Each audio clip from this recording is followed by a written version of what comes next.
Hello, my friends. It is February 17th, 2025, and I have seven big stories for you today. So, we're going to start here. The Trump administration informed European allies of its plan to secure ceasefire in Ukraine by Easter 20 April 2025. Hmm? Okay, so it was supposed to be first. Um, within 24 hours. And of course, that was just campaign rhetoric. And then there was 90 days, and now it's Easter. And it appears that reaching a deal by the end of this year seems more likely, said one of the sources. Okay, I think that's actually a good thing.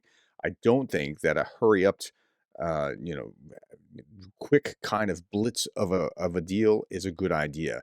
The faster you try to ram something through, the more likely it is that it's going to be a bad deal. So take your time and work out things as they need to be worked out appropriately. But they're talking about Easter, and it's probably going to be somewhere by the end of the year if they can get it to be done.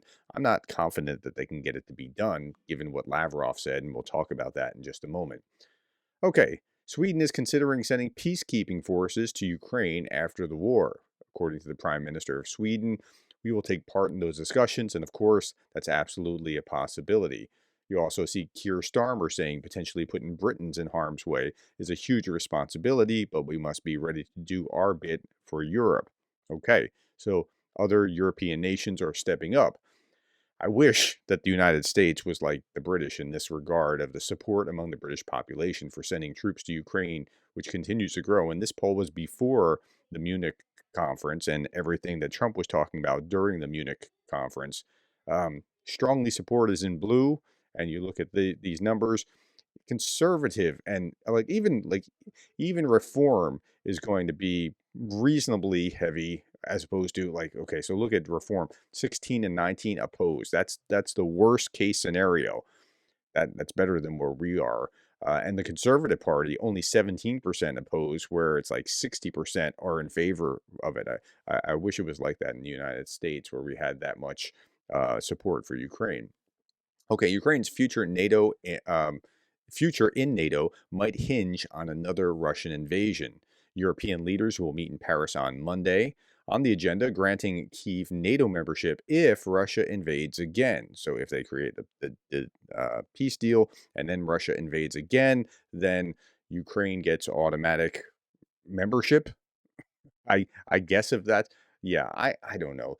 Igor Shushko, this is just commentary now. This isn't a news, but his commentary is worth reading. This is beyond stupid. If Ukraine will get automatic NATO membership when Russia violates the hypothetical ceasefire, then what's the possible excuse not to accept Ukraine into NATO now to actually facilitate the ceasefire? That's a good point, right? He said Europe might as well promise to send unicorns to Ukraine after a ceasefire. Just empty promises conditioned on a fantasy because there will be no ceasefire until Russia is defeated militarily, which requires the Europeans to join the war. That might be. I mean, considering the way that they have slow walked aid, and again, the Biden administration slow walked aid, and the Trump administration may not be doing very much either. Although there's this. Trump signals openness to allow European countries to buy US made weapons for Ukraine. Okay, I said that and said that and said that early on that this could be like, I don't think that support is going to go away even if Trump were to discontinue aid, he would certainly not turn down the opportunity to let Europeans buy it and provide it to Ukraine.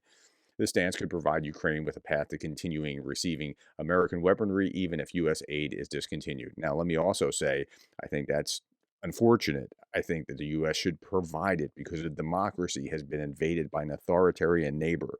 But that being said, it will still allow it to get there, even if it's not the ideal way that it should be. So there's still that. Okay, let's turn our attention to Germany. Friedrich Merz, head of the German CDU, took aim at pro-Russian party leader Alice Weidel of the Alternative for Germany, the AfD party, during a TV debate. Weidel wants to restore Russian gas ties and rebuild relations with the fool. Merz firmly declared, quote, "We stand with Ukraine and will protect the current Europe." Okay, that's him saying this with German subtitles. Here's a little bit more that he said. He said, look at these, uh, let's see, Click on this. Look at these photos, Miss Waddell, and look at the people in Ukraine. You said a very eloquent phrase here. You said that Russia no longer considers us neutral. No, Miss Waddell, we are not standing aside. We are on the side of Ukraine, defending our political system. Your words are confirmation that I will do everything to ensure that you never again gain power in this country. That's pretty strong. And these are the people we support. She's not all that happy about that. And then if you look at the numbers here, Mertz, he's polling at 32%. He's probably going to be the prime minister. And who's he going to like work with? Because they have to have that coalition kind of thing in their system.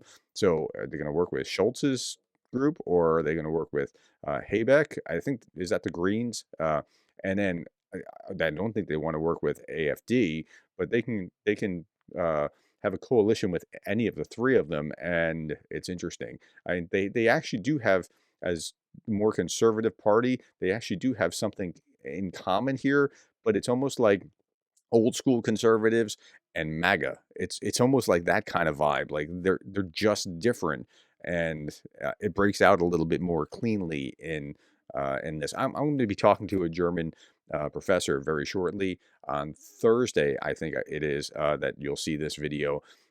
Where we're just kind of really unpacking what's happening in Germany, because what happens in Germany could matter. I mean, if this polling number isn't right and she actually wow, that would be like a Orban or a Fico. So, okay, we'll come back to that on Thursday. Next story, territorial concessions by Russia in the negotiations on Ukraine are out of the question, says Russian Foreign Minister Lavrov. Yeah, we're not giving up anything. There can be no talk about the possibility of territorial concessions to Ukraine in the settlement process. Territorial concessions were made to Ukraine by the Soviet Union, Lavrov said. Lavrov also spoke out against Europe's participation in the talks. I don't know why they should do at the negotiating table if they are going to beg for some deceitful ideas about freezing the conflict, and if they themselves, by their custom and by their morals and habits, will have in mind the continuation of war. I, I'm sorry. I'm sorry to involuntarily laugh, but that is exactly what the Russians do by their custom, by their habits. They think through to how to continue the war.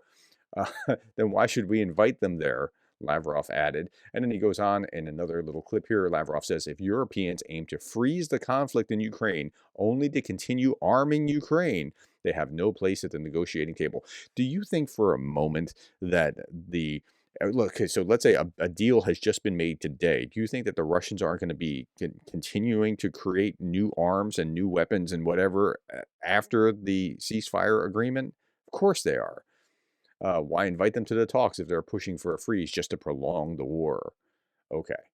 Well, that's where the Russians are. So I don't see any Easter deal happening, as Trump was talking about here. And by the way, 70% of Russia's artillery shells now come from North Korea. So they have to get on the stick and, recreate those if they're going to be able to go and invade elsewhere.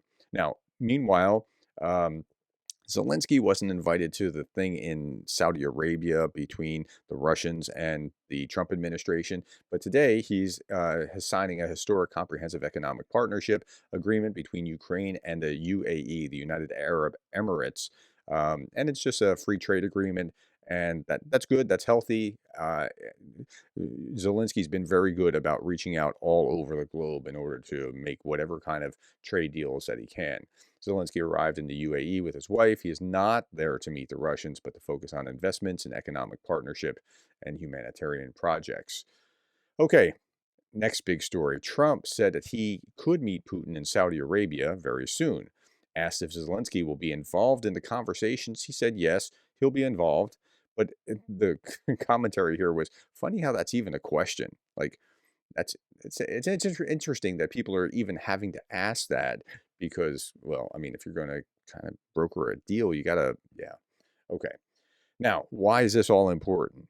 Yesterday, I was talking about 19.5 thousand Russian children like kidnapped and transported into Russia, but almost 600,000 Ukrainian children remain under occupation in those four oblasts, 600,000 children, with only 7% following a Ukrainian curriculum, which means that the Russians are doing their best to kind of convince them that they're really Russian and not Ukrainian. And that's the great tragedy here.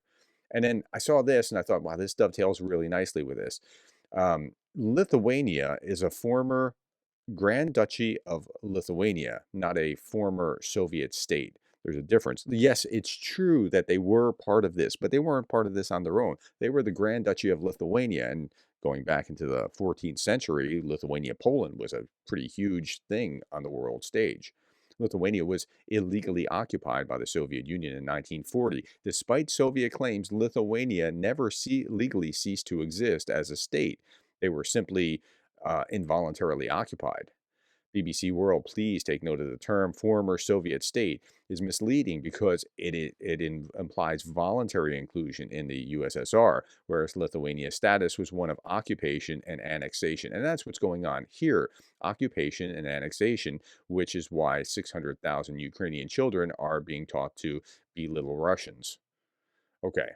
Joe Wilson emphasizes the same kind of point that there is no Ukraine war, there is Russia's war, and war criminal Putin is waging it beyond Ukraine through rigged elections. He installs puppets like Ivanishvili and Lukashenko. He is trying to do the same in Moldova, Romania, and other European countries. Yeah, he's doing it.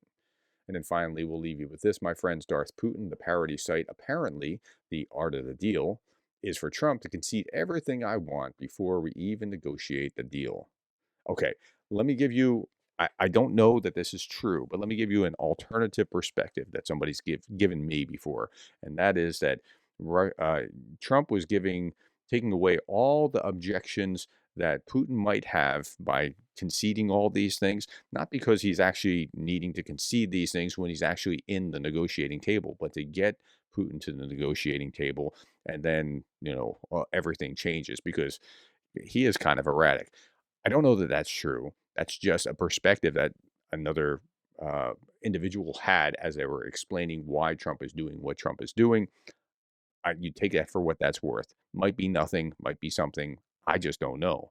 All right, my friends, that's all that I have. Thank you for your time, the likes, the shares, the subscribes, and thank you for being the kind of person that cares about Ukraine.